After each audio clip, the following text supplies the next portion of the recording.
ગૌરક્ષક news ચેનલમાં આપનું હાર્દિક સ્વાગત છે। આજે આપણે વાત કરવા જઈ રહ્યા છીએ હળવદ તાલુકાનું જે સુસવાવ ગામ છે તેની આજે આપણે વાત કરવા જઈ રહ્યા છીએ, જ્યાં શ્રી રામદેવ માનસ કથાનું આયોજન કરવામાં આવ્યું છે। અને આયોજન સુસવાવ ગામ સમસ્ત તથા રામદેવ મંડળ આયોજિત કરવામાં આવ્યું છે। અને તેના વક્તા છે પરમ પૂજ્ય રાજારામ બાપુ કાશીપરવાળા। અને સમય છે સવારે 9 થી 12 અને બપોરે 2 થી 5।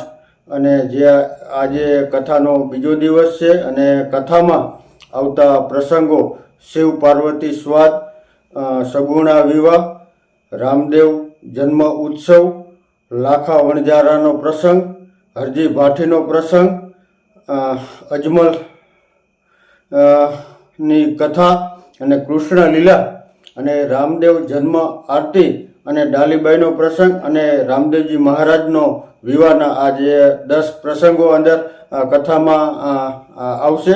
અને આ જે સુસવાવ ગામ છે, સુસવાવ ગામ સમસ્ત અને રામદેવ મંડળ આયોજિત આ કથા રાખવામાં આવેલી છે, તો તેની આપણે એક ઝલક નિહાળીએ। જય શ્રી રામ। એવું એક સુંદર સમસ્ત સુસવાવ ગામ દ્વારા શ્રી રામદેવ માનસ કથાનું એવું એક સુંદર આયોજન, જે આયોજન જોઈને પણ આપણને આનંદ થાય અને એની સાથે સાથે ભક્તિ ભોજનની સાથે જે સુંદર વ્યવસ્થા, અને એ વ્યવસ્થામાં એક મારી જેવા એક નાના એવા સાધુના દીકરાને આ સુસવાવ ગામ દ્વારા જે કથાનું આયોજન થયું છે એમાં કથા કરવાનો અવસર મળ્યો, એ બદલ સમસ્ત સુસવાવ ગામનો હું આભારી છું। અસ્તુ। જય શ્રી રામ।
છોડ છે એને મન માયા લગાડી રે દ્વારિકા